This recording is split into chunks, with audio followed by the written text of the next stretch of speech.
Maka ini perlu digarisbawahi teman-teman sekalian. Kemudian Nabi SAW menggunakan baju yang bagus. Baju Nabi SAW umumnya kain katun dari negeri Yaman. Dan pada saat itu kain katun mahal. Tapi tidak berlebihan. Nabi SAW tidak pakai 100 baju. Enggak. Tapi Nabi SAW menggunakan baju yang bagus. Nabi SAW memiliki baju berwarna putih, memiliki baju berwarna merah, memiliki baju berwarna hitam, ya, memiliki baju berwarna hijau. Banyak disebutkan ini. Jadi beliau punya beberapa baju dan bagus bajunya. Bukan baju yang sembarangan asal jadi selama orang itu mampu. Kemudian juga Nabi SAW memiliki kuda dan tunggangan yang jumlahnya banyak serta bagus. Kuda Nabi SAW kuda yang sangat bagus. Unta Nabi SAW memiliki beberapa ekor unta, baik untuk beliau pakai sendiri atau dipakai oleh para istri beliau SAW. Beliau suka dengan kebersihan dan kerapian, sampai disebutkan dalam riwayat beliau suka sekali meletakkan minyak wangi di tubuh beliau SAW, sampai-sampai kadang-kadang menetes dari rambut beliau minyak wangi. Saking banyaknya pakai minyak wangi Nabi SAW. Di rambutnya pakai wangi, di badannya. Dan para sahabat mengatakan, kami kalau salaman dengan Nabi SAW, kami menemukan bau wanginya sampai 3 hari. Beliau juga SAW dalam riwayat disebut katakan sering meletakkan wangi-wangian serbuk dari negeri Syam, dari batang leher beliau sampai ke kaki beliau. Dan disuruh istrinya letakkan, kecuali kemaluan beliau letakkan sendiri. Jadi mana pemahaman yang mengatakan teman-teman sekalian, tidak usah mandi, tidak usah rapi, tidak usah begini, dari mana nih? Dengan mengatasnamakan itu zuhud. Ini salah ya. Ini salah. Dan ingat firman Allah di sini turun. Allah itu suka dengan orang-orang yang bersih. Dan dalam masalah ilmu ruqyah, pengobatan orang yang kena sihir atau diganggu oleh syaitan, salah satu hal yang harus dijaga adalah kebersihan dirinya secara fisik, ya. Juga tentu secara hati, dia harus bersihkan dari semua dosa, penyakit hati dibersihkan semua. Secara fisik dan lingkungannya juga harus bersih. Karena rumah yang kotor disukai oleh syaitan. Makin bersih, maka makin dibenci oleh syaitan. Makanya memang syaitan itu suka di tempat-tempat yang kumuh, yang kotor. Dia kalau lihat tempat bersih, dia seperti kita lihat tempat kotor manusia. Seperti itulah. Jadi perlu digarisbawahi teman-teman sekalian, jangan salah faham. Karena banyak orang begitu, apalagi sudah iltizam dalam agama, sudah mulai dekat dengan Allah Subhanahu wa taala, sudah mulai belajar agama, maka kita lihat makin berantakan. Penampilannya berantakan, kotor semua, kopiahnya kotor, sudah 7 bulan tidak dicuci-cuci. Sejadah kalau sholat di tempatnya kotor, kamar mandi kotor. Ini kenapa teman-teman sekalian? Saya sangat sedih kalau melihat kadang-kadang ada masjid kotor, tidak terawat. Rumahnya seorang muslim, kita datang ke rumahnya menjenguknya kotor. Kenapa ini teman-teman sekalian? Kenapa enggak suka dengan kebersihan? Allah suka dengan kebersihan. Allah suka dengan kerapian. Allah suka dengan yang wangi. Sampai kata Nabi SAW, beliau mengatakan dalam hadis sahih, dicintakan dunia kalian ini untukku. Aku tadinya tidak suka dengan dunia ini, maunya akhirat. Tapi dicintakan karena adanya kaum wanita, adanya ibu yang dibakti, adanya istri yang disayangi, adanya anak perempuan yang dibiayai, dinaungi, gitu kan. Dan juga aku suka dengan wangi-wangian. Dicintakan di dunia masalah itu. Maka harusnya kita jaga nih teman-teman sekalian. Kita tahu dalam Islam ada mandi junub, kita tahu dalam Islam ada mandi wajib haid dan nifas, ada mandi Jumat. Ya, Nabi SAW terkadang di musim panas merendam tubuh beliau di air dingin, kadang-kadang di musim dingin merendam dengan air panas. Jadi mesti dijaga semuanya ini. Nabi SAW sangat gemar menjaga bau mulut dengan bersiwak. Beliau mengatakan tentang rambut, siapa yang dikaruniai rambut maka dia harus merawatnya, dan seterusnya. Semua itu harus dijaga teman-teman sekalian, harus dijaga. Dan seorang muslim akan terlihat simbolnya, simbol keislamannya satunya dengan kebersihannya. Makanya dikatakan di dalam banyak riwayat juga, kalau Nabi SAW itu tidak menyukai hal-hal yang busuk, hal-hal yang buruk, hal-hal yang berantakan. Jadi ini harus digarisbawahi teman-teman sekalian, sehingga tidak ada kesalahpahaman tentang masalah ini. Sekali lagi, banyak di antara kaum muslimin begitu soalnya keadaannya. Disayangkan sekali. Pada saat awal saya menikah, dan kebetulan karena istri saya tadinya punya keterampilan di masalah salon sebelum menikah dengan saya, alhamdulillah pada saat sudah menikah, dia ingin punya kegiatan. Saya bilang baiklah, saya bukain. Datanglah banyak akhwat kita di tempat itu, pakai jilbab besar, pakai cadar. Begitu selesai, baru hari pertama buka, ada yang beberapa datang. Begitu mereka pergi, istri saya masih diam rupanya. Hari kedua ada lagi datang, hari ketiga. Setelah seminggu dia bilang sama saya, ada sesuatu yang saya mau sampaikan nih. Tapi jangan disalahfahami. Saya bilang silahkan, ada masalah apa? Kenapa akhwat-akhwat ini pakai jilbab besar, pakai cadar, nggak ngerawat sama sekali rambutnya? Begitu dibuka jilbabnya, masya Allah, ketombe, ya kutu. Kaget, istri saya ini kaget. Tadinya dia berpikir selama ini kalau saya nasihatin dia, masalah agama Islam itu bersih, rapi. Tapi ini justru yang datang semua memang pakainya sudah jelas-jelas akhwat kita. Tapi begitu penampilannya. Saya bilang belum tentu mereka semua faham. Nasihatin, berikan masukan. Bilang, nggak apa-apa sudah tanya sama saya. Dan sampaikan kalau perlu merawat, ya, perlu menjaga kebersihan. Tidak boleh tidak.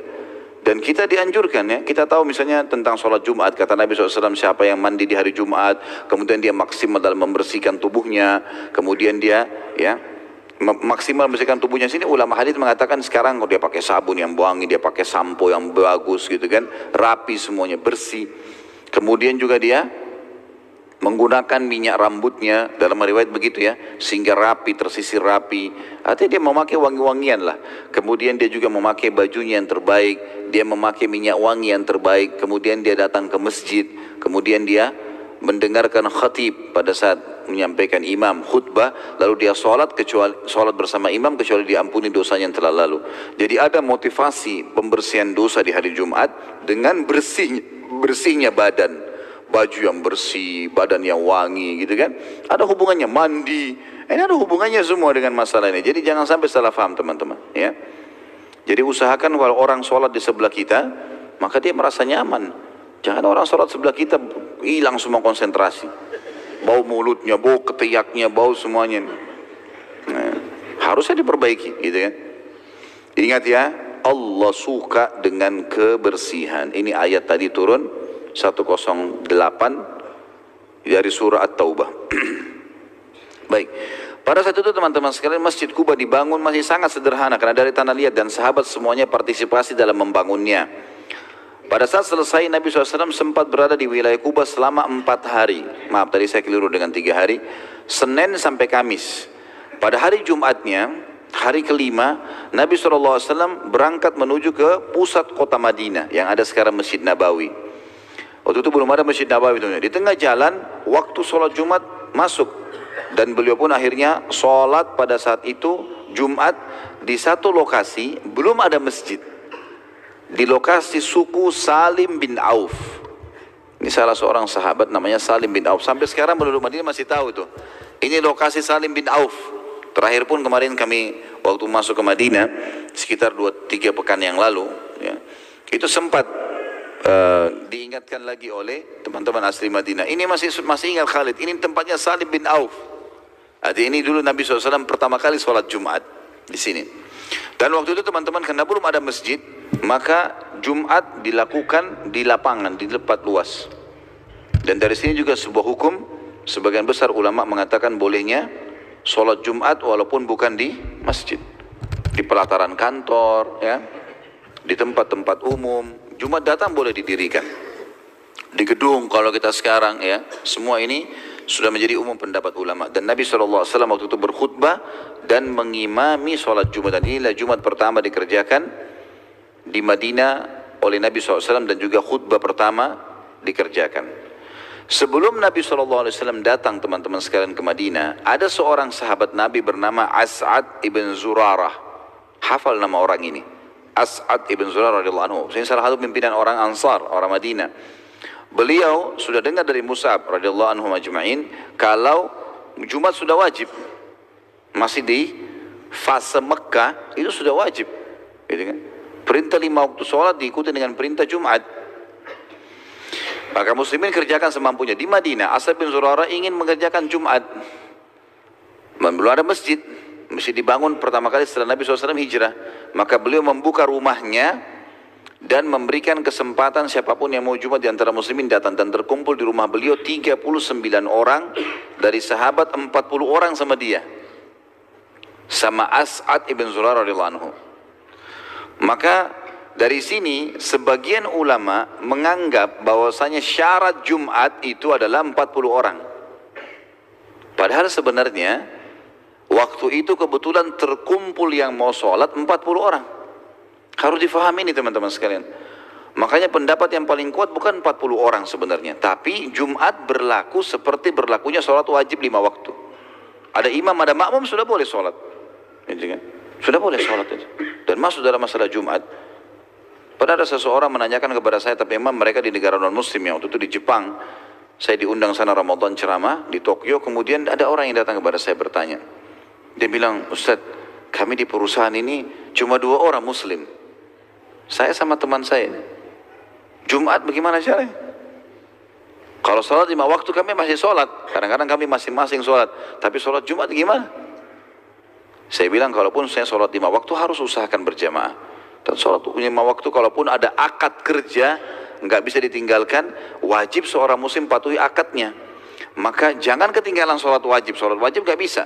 Semua haknya makhluk. Kalau yang wajib, misal bakti sama orang tua, ya, patuhnya seorang istri pada suami, ini wajibnya hak makhluk. Kalau ketemu dengan hak wajibnya Allah, sholat 5 waktu misalnya, hak wajib Allah, maka harus haknya Allah didahulukan.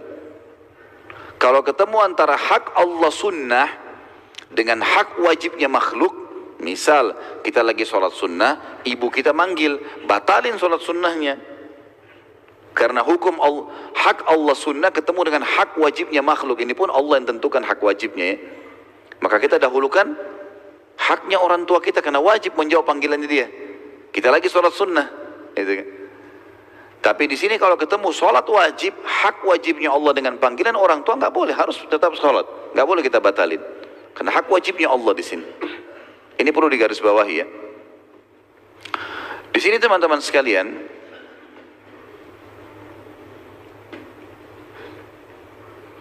saya sampai lupa tadi mau jelasin apa. Masalah sholat 40 orang, ya.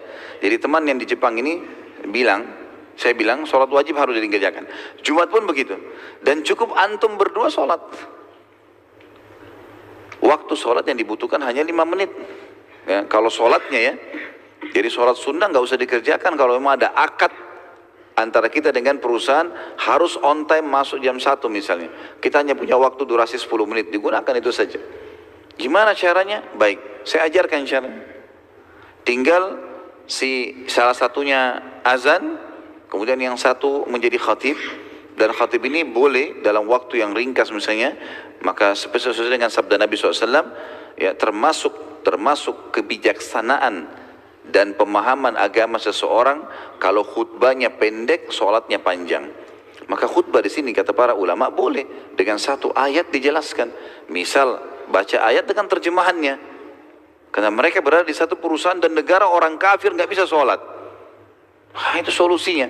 Maka mereka tinggal 1 orang baca ayat Al-Quran, dia baca terjemahan dari HP-nya, kemudian dia tutup, dia duduk khutbah kedua, lalu kemudian dia tutup. Dan tidak harus duduk kalau tidak ada tempat duduk di sini.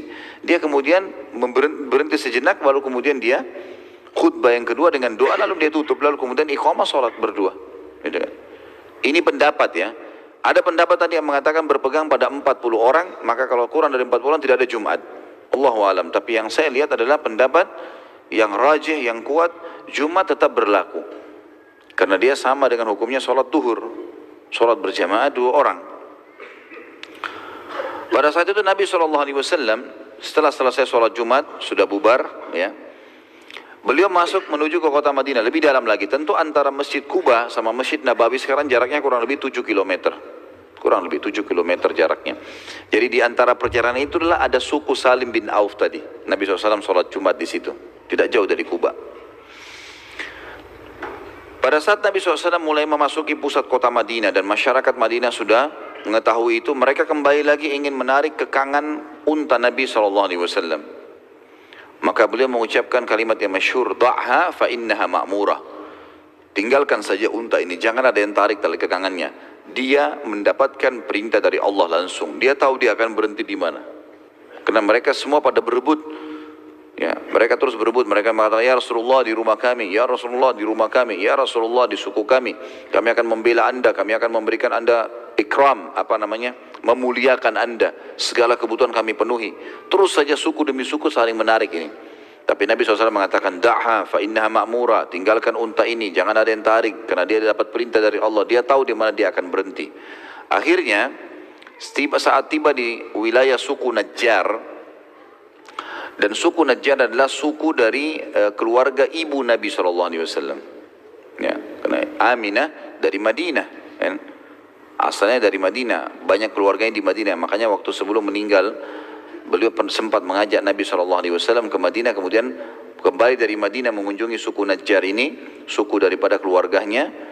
Meninggallah Aminah di Rabwah, di wilayah yang sudah mendekati wilayah Mekah.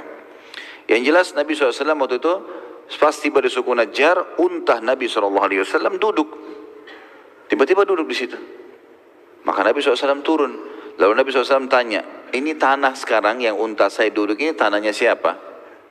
Kata mereka, ini tanah 2 orang anak yatim ya Rasulullah. Ada anak yatim di Madinah ini, orang tuanya mati, ini tanah warisannya mereka. Kata Nabi SAW, siapa walinya? Mana walinya? Siapa yang bertanggung jawab terhadap 2 anak yatim? Karena istilah yatim dipakai untuk siapa? Hah? Mana suaranya? Siapa itu anak yatim? Bisik-bisik mana saya dengar? Orang yang meninggal ayahnya, dan tidak dipakai untuk ibu ya. Kita di Indonesia tambah sendiri tuh piatu itu. Dalam Islam tidak ada istilah piatu, ada yatim saja, ya. Anak yatim, nggak ada anak yatim piatu. Piatu itu bagian meninggal ibunya kan gitu. Makanya kita dalam hukum syar'i cuma ya anak yatim. Siapa yatim? Yang meninggal ayahnya saja. Jadi penaungnya dia, walinya meninggal. Si ayah, penisbatan nama badannya. Misal fulan bin fulan meninggal, maka dikatakan yatim. Itu pun harus ada syarat kedua. Belum balik. Nggak boleh nenek-nenek kakek ngaku yatim. Minta bantuan saya yatim. Nah, umurnya berapa? Sebelum balik dikatakan yatim. Sudah balik nggak ada lagi yatim ini. Istilah yatim sudah diangkat dari dia. Gitu kan? Sudah nggak ada. Makanya harta anak yatim kalaupun dia kaya, kemudian sudah dipegang oleh seseorang, misalnya pamannya atau siapa saja, dan ternyata dia sudah balik, dikembalikan ke anak yatim itu. Kecuali dia, maaf, gila misalnya anak ini atau apa yang dianggap kurang waras atau mungkin masih belum bisa, itu mungkin lain. Tapi balik itu sudah dijadikan sebagai tolak ukur. Anak yatim ini, kenapa Nabi SAW mengatakan mana walinya? Karena belum balik. Ditanya siapa walinya, siapa yang pegang hartanya ini? Karena semua anak yatim kalau masih belum mampu mengelola, diberikan hartanya kepada walinya, kayak pamannya, ya, tantenya, siapa keluarganya yang terdekat yang masih hidup. Maka datanglah walinya. Lalu kata Nabi SAW, saya ingin membeli tanah ini. Kata dia, ya Rasulullah, wakaf buat anda, silahkan. Gak usah dibeli. Kata Nabi SAW, tidak, saya akan membelinya. Taruh nilainya berapa, saya akan bayar. Tapi ternyata orang ini juga masih berat. Ya Rasulullah, berat, gak usah, wakaf, ambillah. Kata Nabi SAW, tidak bisa. Maka Nabi pun SAW menilai harga tanah sekitar lokasi itu.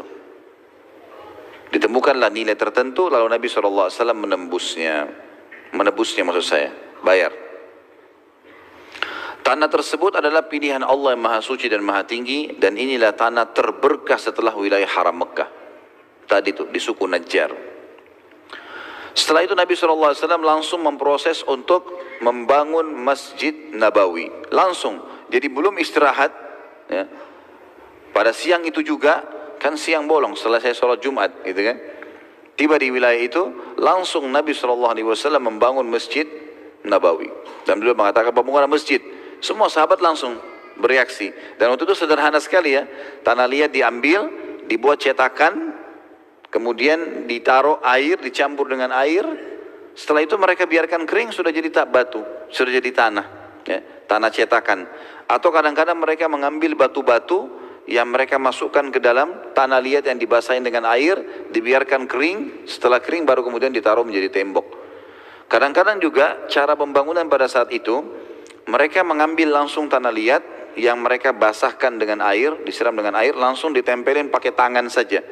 Ditempel-tempelin dengan tangan sehingga menjadi tembok. Ini kadang-kadang mudah rubuh sebenarnya. Tapi seperti itulah zaman dulu. Untuk memperkuat bangunan, seringkali mereka mengambil batang-batang kurma, pohon-pohon kurma yang ditebang atasnya, ditebang akarnya, ditaruh, ditancapin, tapi bukan untuk semua bangunan, hanya pojok-pojok bangunan. Kemudian antara batang pohon ini sama batang pohon ini ditaruhlah tadi tanah-tanah liat itu, gitu kan? Seperti itu. Dibangun dengan sangat sederhana, saking sederhananya Masjid Nabawi pada saat itu sampai jadi hari itu juga. Sudah selesai, dikeroyok oleh banyak orang, dibangun dan cukup untuk jadi sholat, tempat sholat, dan masih sederhana sekali. Serta dibangunlah di sebelah Masjid Nabawi sebuah bangunan kecil yang dijadikan sebagai rumah Nabi SAW. Beliau langsung tinggal di situ. Ya.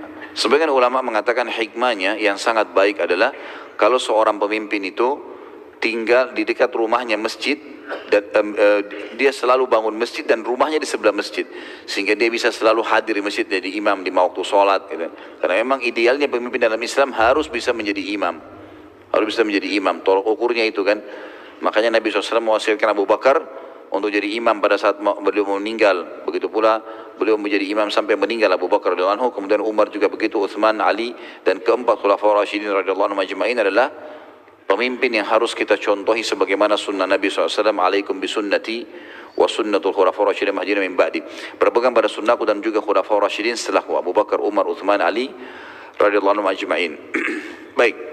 Pada saat itu teman-teman sekalian, sementara membangun Masjid Nabawi, maka para sahabat Ansar dan Muhajirin, karena mereka sudah terbiasa dengan syair-syair, mereka melantunkan syair. Mereka mengatakan, Allahumma la isha illa aishal akhirah, Allahumma gfir lil muhajirin wal ansar. Terus saja mereka saling memotivasi, yang artinya, ya Allah, kami tidak pernah berharap kecuali kehidupan akhirat, ampunilah seluruh muhajirin dan ansar. Nabi SAW dalam beberapa athar disebutkan coba melantunkan bersama mereka, tapi beliau tidak bisa menyempurnakannya. Apa sebabnya? Apakah Nabi tidak pintar? Jawabannya tentu tidak. Nabi SAW sangat cerdas, sempurna, gitu kan? Tapi ada alasannya. Kenapa Nabi SAW tidak bisa menyebutkan syair? Jadi syair itu Nabi SAW tidak sebutkan. Kalaupun beliau sebutkan tidak sempurna, gitu kan? Karena memang Allah Subhanahu Wa Taala melarang Nabinya Muhammad SAW menguasai syair. Karena ucapan yang diucapkan Nabi SAW adalah wahyu. Kalau beliau sebutkan syair, nanti harus membedakan mana ayat, mana syair. Maka Allah menurunkan surah Yasin, surah nomor 36 ayat 69 sampai ayat 70, yang bunyinya a'udzubillahi minasyaitonirrajim wa ma 'allamnahu asy-syi'ra wa ma yanbaghi lah in huwa illa dzikrun wa qur'anun mubin liyundzira man kana hayyan wa yahiqqal qawlu 'alal kafirin. Dan kami tidak mengajarkan syair kepadanya, maksudnya kepada Nabi Muhammad sallallahu alaihi wasallam, dan bersyair itu tidak layak baginya. Allah buat memang tidak bisa Nabi SAW menghafal syair-syair. Memang dibuat seperti pada Nabi SAW sangat menguasai bahasa Arab, bahasanya. Sebabnya adalah Al-Quran yang diucapkan oleh lisan Muhammad SAW tidak lain hanyalah pelajaran dan kitab yang memberi penerangan. Jadi agar tidak bercampur antara syair dengan Al-Quran. Itu ayat 69. Ayat 70-nya, supaya dia Muhammad memberi peringatan kepada orang-orang yang hidup hatinya, dan supaya pastilah ketetapan azab terhadap orang-orang yang kafir. Jadi ini alasan kenapa baginda Nabi SAW tidak bisa menyebutkan tadi kalimat syair yang diucapkan Muhajirin dan Ansar. Dan secara bisa dikatakan secara abadi tidak ada penyebutan syair dari Nabi SAW. Makanya kita tidak pernah temukan ada syair Nabi sebutkan. Tidak ada. Yang ada ayat Al-Quran dan hadis beliau SAW. Semua sahabat itu rame-rame mengangkat batu, baik batu yang utuh atau batu yang dimasukkan ke dalam adonan tanah liat tadi yang saya bilang, itu kan. Semua mengangkat satu batu itu cetakannya besar zaman dulu, batu-batunya besar. Untuk mengangkat satu batu saja itu sudah berat sekali. Tapi ada sahabat Nabi yang sangat kuat secara fisik, terkenal, Ammar radhiyallahu anhu, Ammar ibn Yasir radhiyallahu anhu. Pada saat di fase Mekah pernah kita ceritakan di awal Islam, Ammar bin Yasir diuji oleh Allah dengan meninggalnya ayahnya dan ibunya di depan matanya. Ayahnya bernama Yasir radhiyallahu anhu, orang laki-laki pertama mati syahid dalam Islam, dan Sumayyah ibunya, wanita pertama mati syahid dalam Islam yang dibunuh oleh Abu Jahal, gitu kan? Yang sudah kita ceritakan kisahnya. Nah, Ammar bin Yasir radhiyallahu anhu ajma'in ini waktu itu tumbuh besar dan fisiknya kuat sekali, sampai-sampai dia satu-satunya sahabat yang mengangkat dua batu sekalian, gitu kan, pada saat itu. Tentu ini penyampaian dalam riwayat ya, Masalah nanti ada sahabat Nabi yang kuat seperti Umar bin Khattab, Ali bin Abi Thalib. Itu semua adalah Allahu alam kenapa nggak disebutin di sini, tapi yang disebutin adalah Ammar. Dan ada penyebabnya. Waktu Nabi SAW lihat, Nabi SAW mengatakan, sungguh kasihan Ammar, dia akan terbunuh oleh kelompok pemberontak. Ya, seperti itulah. Subhanallah, Nabi SAW menyebutkan kalimat ini jauh sebelum kejadian terbunuhnya Ammar 39 tahun. Jadi kapan terbunuh Ammar? 39 tahun setelah pembangunan Masjid Nabawi itu. Pada saat terjadi peperangan antara Ali bin Abi Thalib radhiyallahu anhu dengan Muawiyah radhiyallahu anhu. Dan ini sudah pernah saya berikan gambaran, tapi saya coba reviewkan kembali. Kalau peperangan itu tidak diinginkan oleh Ali, tidak diinginkan oleh Muawiyah radhiyallahu anhu majma'in. Tapi peperangan itu disebabkan oleh orang-orang yang masuk di kelompok Ali bin Abi Thalib yang terkenal nanti dengan kelompok Khawarij. Waktu Ali bin Abi Thalib sudah negosiasi kan, keluarnya Muawiyah dari negeri Syam membawa sekitar 3.000 pasukan kalau saya tidak salah, itu bukan tujuannya untuk memerangi Madinah, tapi keluar dari Madinah untuk negosiasi sama Ali.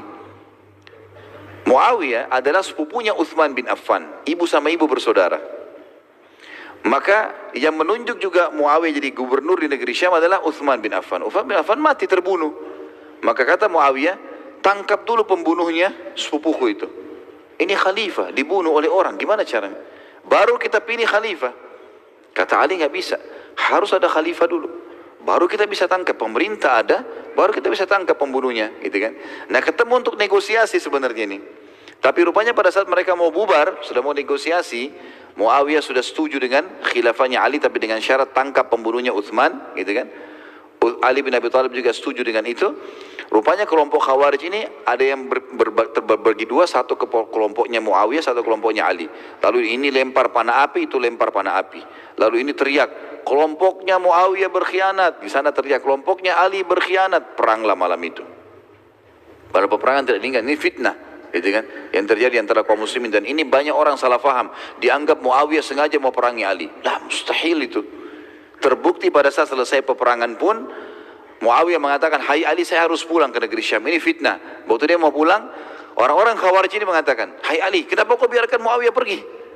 Dia memberontak, bunuh saja. Itu. Padahal sebenarnya di sini bukan Muawiyah memberontak, itu kan. Tetapi di sini orang-orang Khawarij ini yang memberontak. Nah, ini kita sengaja sebutkan teman-teman sekalian. Pada saat itu mereka datang dan mengangkat Al-Quran, mengatakan, hai Ali, kau tidak berhukum dengan hukum Al-Quran ini. Maka Ali mengatakan, bagaimana bisa saya bunuh Muawiyah? Muawiyah itu penulis wahyunya Nabi, sahabat Rasulullah SAW, nggak mungkin. Yang ada adalah sadduz dzara'i', sebuah hukum. Kalau terjadi seperti ini keributan, maka pasukan yang dianggap keliru itu diambil semua senjatanya saja, tidak boleh tidak boleh diperangi, tidak boleh dipenjara, tidak boleh ditawan, nggak ada ghanimah di sini kecuali senjatanya ditarik supaya tidak terjadi penyerangan-penyerangan yang tidak diinginkan. Nah, ternyata di pasukan Ali bin Abi Thalib ada Ammar bin Yasir radhiyallahu anhu majma'in, dan Ammar dibunuh oleh salah satu kelompok Khawarij ini. Jadi makna sabda Nabi SAW, kasihan Ammar dibunuh oleh kelompok pemberontak, bukan kelompoknya Muawiyah maksudnya, tapi kelompok yang membunuh Ammar ini adalah kelompok Khawarij yang dasarnya memang menjadi otak masalah peperangan terjadi antara Muawiyah sama Ali radhiyallahu anhu ajma'in. Ini perlu digarisbawahi teman-teman sekalian, karena kalau tidak disalahfahami nanti. Dianggap bahwasanya seperti banyak orang-orang Syiah mengatakan Muawiyah itu kafir dan segala macam dengan statement yang tidak layak untuk penulis wahyunya Nabi sallallahu alaihi wasallam, dan Muawiyah salah satu penulis wahyu tentunya. Baik, itu cuma sedikit tambahan saja karena Ammar bin Yasir mengangkat dua batu tadi, maka Nabi sebutkan hadis ini. Tapi di sini kita perlu diberatkan karena ternyata penyampaian Nabi ini belum ditangkap oleh para sahabat waktu itu. Kasihan Ammar dibunuh oleh kelompok yang memberontak, gitu kan? Sahabat belum mengerti karena masih awal Islam. Oh, mungkin Ammar nanti dibunuh siapa? Ternyata 39 tahun kemudian terjadilah Siffin itu. Nah, itu. Nabi SAW pada saat sementara membangun masjid, beliau menjadi tamu di rumah seorang sahabat Nabi yang mulia. Siapa yang tahu orang ini? Kalau ada yang tahu saya kasih hadiah nih. Saya tidak tahu mau kasih hadiah apa, tapi saya punya minyak wangi dari Saudi. Bisa dikantongin. Ada yang tahu? Satu balik papan tidak tahu.